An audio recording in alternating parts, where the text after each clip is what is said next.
Bayangkan teman-teman punya data suhu bulanan selama 10 tahun. Dari panas ekstrim di bulan Mei sampai sejuknya Desember. Bisakah kita mendebak suhu 3 bulan ke depan hanya dari angka-angka itu? Halo Pak Gumgum dan teman-teman, di sini saya akan mengajak teman-teman untuk mengenal satu metode statistik keren, Holt Winter Additive.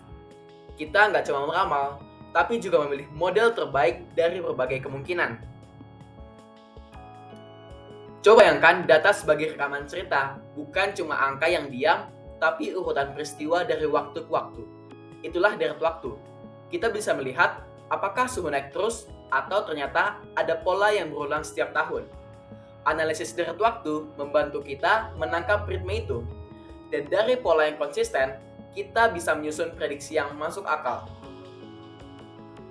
Salah satu cara membaca pola deret waktu adalah dengan metode yang namanya exponential smoothing. Logikanya sederhana, data terbaru biasanya lebih relevan daripada data lama. Holt Winters adalah salah satu bentuk metode ini yang bisa menangani tren dan juga pola musiman. Cocok banget untuk data seperti suhu bulanan yang naik turun secara teratur setiap tahunnya. Metode Holt Winters bisa dibilang pembaca pola yang peka. Ia melihat 3 hal sekaligus, level sekarang, tren, dan irama musiman. Varian aditif cocok kalau perubahan musiman tetap dari tahun ke tahun, seperti suhu musim panas dan musim hujan yang perbedaannya relatif stabil.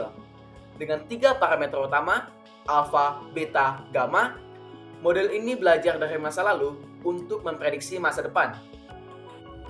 Kasus yang saya angkat adalah suhu bulanan di India selama 10 tahun. Di sini pola musimnya jelas, ada musim panas, hujan, dan dingin yang bergiliran tiap tahunnya. Dengan 120 data suhu bulanan, kita bisa belajar banyak soal bagaimana ritme cuaca itu terbentuk. Dan tentu saja menjadi bahan untuk melatih model prediktif. Semua analisis ini saya lakukan di R, dibantu 2 library utama. Forecast untuk membangun modelnya, dan ggplot untuk menampilkan grafiknya. Data diubah menjadi format time series dengan frekuensi 12 karena tiap tahun kita memiliki 12 titik, 1 per bulannya. Dari 120 data, saya simpan 3 yang terakhir sebagai data testing. Sisanya dipakai untuk training model. Dengan begitu, saya bisa tahu seberapa baik model yang dilatih dari data sebelumnya yang bisa menebak suhu bulan ke-118, 119, dan 120. Tapi, saya tidak hanya membuat satu model. Saya uji banyak skenario dengan menghapus data awal sebanyak 3, 6, 9, hingga 93 observasi. Tujuannya, mencari tahu kapan model bisa tetap akurat meskipun tidak melihat data dari masa lampau yang jauh. Tentu ada batasan.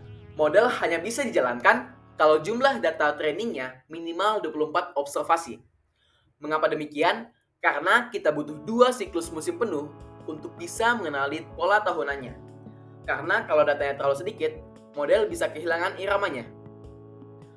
Untuk setiap skenario yang valid, saya train model Holt Winter Additive. Lalu, model digunakan untuk memprediksi 3 bulan terakhir. Proses ini berjalan otomatis lewat loop. Jadi, kita bisa bandingkan semua hasil dengan cara yang adil dan terukur. Guna mengukur seberapa bagus prediksi model, saya menggunakan MAPE. Ini adalah cara sederhana tapi informatif untuk tahu seberapa jauh prediksi dari kenyataan. Semakin kecil angkanya, semakin akurat modelnya. Hasil awal menunjukkan bahwa dengan menghapus bagian data awal, model masih bisa bekerja cukup baik. Beberapa skenario memiliki MAPE rendah, tapi kita belum tahu mana yang paling efisien. Dan ternyata, skenario terbaik muncul saat 6 data awal dihapus. MAPE-nya hanya 1,11%. Ini memberikan pesan, kita bisa mendapatkan akurasi tinggi bahkan tanpa melihat data dari awal-awal waktu. Kalau kita lihat grafiknya, hasil model mengikuti pola suhu dengan sangat baik. Garis biru untuk data asli, garis merah adalah nilai yang dianalisis, dan garis biru muda di ujung menunjukkan prediksi. Hasil visual ini sejalan dengan hasil angka yang tadi. Grafik tadi memperlihatkan bahwa model bukan hanya bagus secara angka, tapi juga masuk akal secara visual. Ini penting, karena kadang angka bisa menipu, tetapi grafik gak bisa bohong.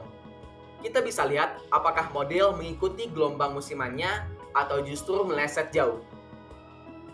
Dari analisis ini, saya mempelajari 3 hal. Pertama, metode Holt-Winters sangat cocok untuk data musiman. Kedua, kualitas model tidak selalu bergantung pada panjangnya data. Dan ketiga, evaluasi itu penting, baik lewat angka maupun lewat visualisasi. Terima kasih Pak Gum-Gum dan teman-teman yang sudah menyimak. Semoga cerita sederhana ini membuka pintu untuk eksplorasi data yang lebih mendalam. Sampai jumpa di video selanjutnya.